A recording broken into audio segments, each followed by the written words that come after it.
What's up, Rubits? Little Big Robots back with a video. Obviously, I am finally able to sit down and record some videos, which is fantastic. I have made a small dent in my backlog, which is even better. It means I get to eventually clear them all out, which is a goal of mine for 24.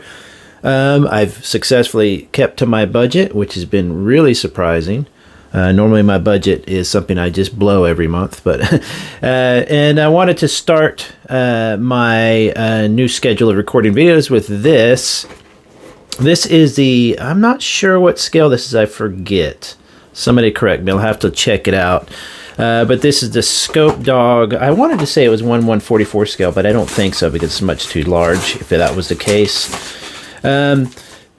As you might be able to tell from the title, I was absolutely disappointed with this. I see it's not even showing the scale, is it? Am I missing it somewhere? In case you don't know, Scopedog is an anime, kind of like a Gundam type anime, mecha anime from the 70s and 80s. Is still, I think, being made, more versions. I haven't checked out new versions of the Scopedog anime. Let me know if there's any good ones out there, and I'll definitely check them out. It's literally one of my favorite designs of mecha ever. It's probably one of my favorite designs, period, of a robot mecha, whatever. I just love it for so many reasons. So when this was announced and it came out, and it wasn't super cheap, but again, it wasn't bad. I was so excited. I think I pre-ordered 2, and as is the case with a lot of sites, they come in, or they take a while to come in, so you cancel your pre-order. And you buy something else, and I'll go ahead and put the pre-order back in. You start to wonder if it'll ever show up, blah, blah, blah. So I finally got the chance to buy one, and I just I'll just grab one for now, which I did.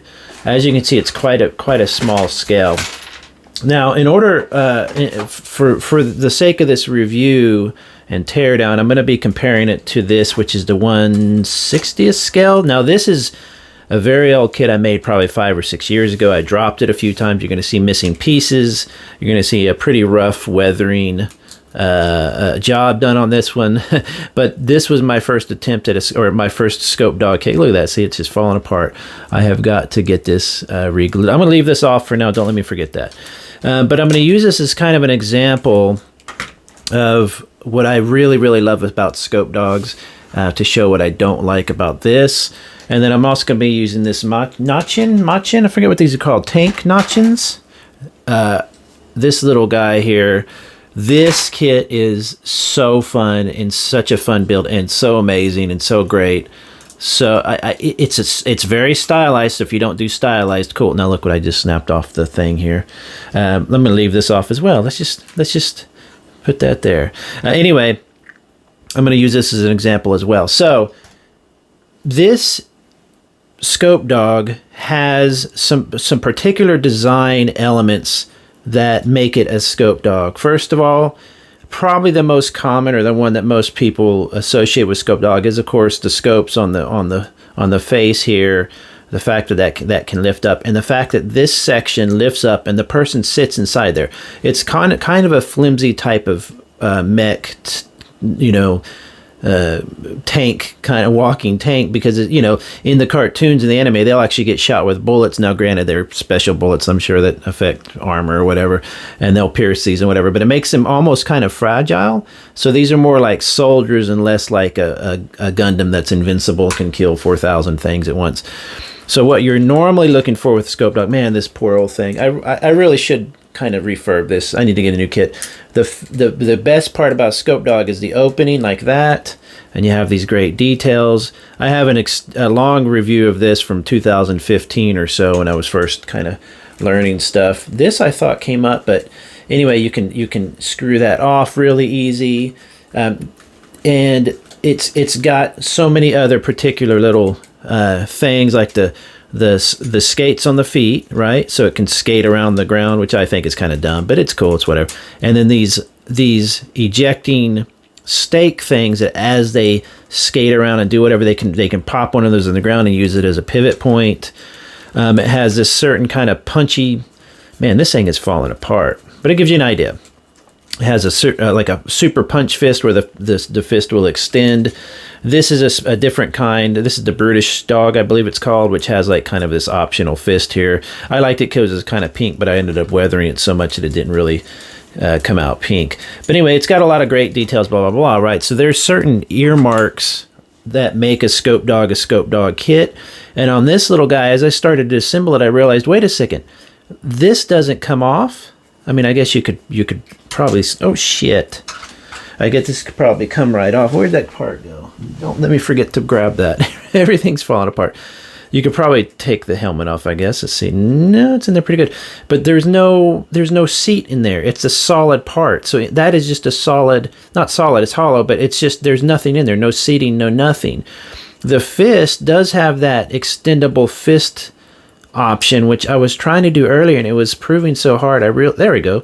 So it kind of does a punch, which is frankly pretty dumb, but it has some nice details with the chains here on the shoulders or whatever. It has a make-believe little piercing thing. What's it called? Like a stake for turning or whatever, but it doesn't actually work. The wheel is up in here, but from everything I've looked in the instruction manual, that doesn't actually come out. It's just kind of there. I'll have to double check, because on the kind of like options page, it shows you everything. Like it can do the fold down thing, which is how the pilot gets into it, which again is kind of dumb. I never fold them down like that because it still has to have a way to get back up. And if you look at the center of gravity is down there, so what does it do? Just pop it. That's dumb. I've never liked that about Scopedog. That's the part I just ignore. But it doesn't have any, see, it shows its feet. There's no spike coming out. There's no options for that. It shows all these great poses, which is fine. See, it says roller dash. This is the transportation used by ATs on smooth ground, unlike normal bipedal walking, the gliding wheels on legs, blah, blah, blah, blah. But it doesn't work on this size. Now, I know that sounds kind of like I'm griping, saying this size of a model kit that is $30, whatever it was, should have the same detail as this. Oh, what were these, $60 or $50 or $100, but whatever they are. And granted, this one's falling apart because I've dropped it. It's years old, and I'm trying to protect it now. That's not what I'm saying, but what I am saying is that this little model kit could carry the same details as this very easily.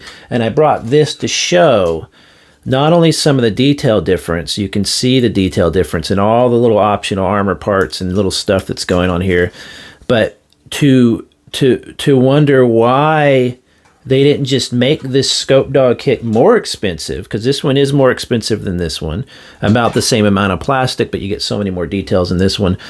Why didn't they just make this more expensive if that was the excuse, and give it those classic Scopedog trademarks, like the liftable hatch with the little person going in there, the little things that come down, the wheels that extend, and blah, blah, blah. And instead, they gave you a really bare bones kit. If you look at this guy, now granted, I haven't painted or done anything. I just basically straight built it real quick too. It opens up in this fantastic way. Let me see if I can get it watching through the phone screen here. There you go. Look at all that detail in there. It's insane. Not only that, but the armor looks thicker. It looks more quote unquote realistic. And what's great about that is one of the problems with the Scopedog is how thin the armor is around the arms. It's always driven me crazy, because it's like, how does this thin armor even hold up an arm when it's punching or something? It has so much force. It has to have so much force behind it. This armor should be so thick. You know what I'm saying? That connection point is so weak. But again, just a nitpick about it's, I'm not trying to say it should be realistic, but you know what I mean.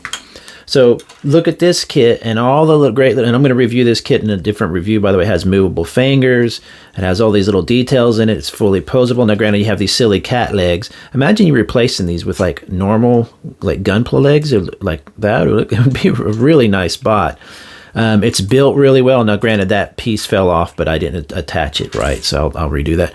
It's got, I mean, just look at all the details in the armor, all the options for weathering. This is a wire tail that you can bend. It helps them stand up, which is fantastic. Normally it does.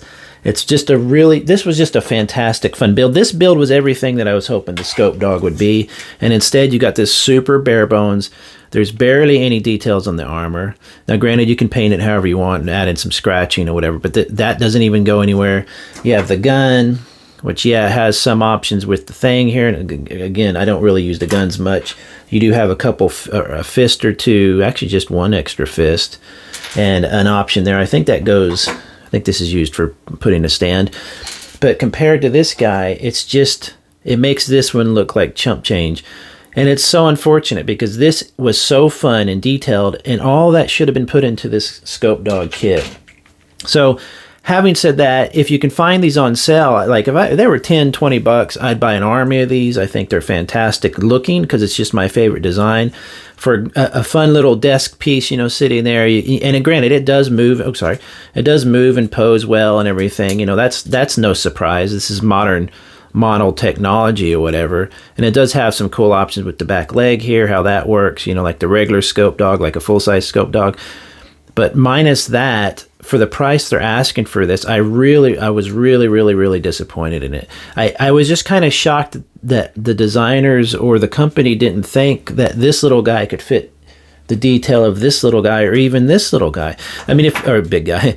If you see the detail in the cockpit there, and how it folds out and everything, and all the details in the top, and let me see if I can do this carefully, and how it looks, that's almost more detailed than this large 160 scale or whatever. Now, granted, this is an older kit, but with modern, tool making and molding, they could have easily incorporated a lot of that detail into this little guy. And it's so unfortunate because this is my favorite, I'd say one of my favorite, top 5, top 3 maybe, designs of any mecha. I love this story. I like that it looks like a linebacker. I don't like necessarily always the super skinny mechs that stand on a little fine point because it's unrealistic. You need a wide foot if you're going to distribute the weight. They're not huge or 13, 14 feet tall, something like the humans like that. So it's a bit more realistic, for a mecha or whatever. I just love this. It had such a nice thing going for it. I bought 2 of these kits, and I'm extremely disappointed. It's just so sad. It's a fun little kit to build and to play with and pose, of course, but that's just modern technology by default is good like that. So I don't know why they didn't just charge 45 or 50 for it and make it as detailed as that, if not more detailed. And people would have been like, whoa, cool, you can open the hatch, you can do that, blah, blah. That would be the Scopedog experience. Instead, we got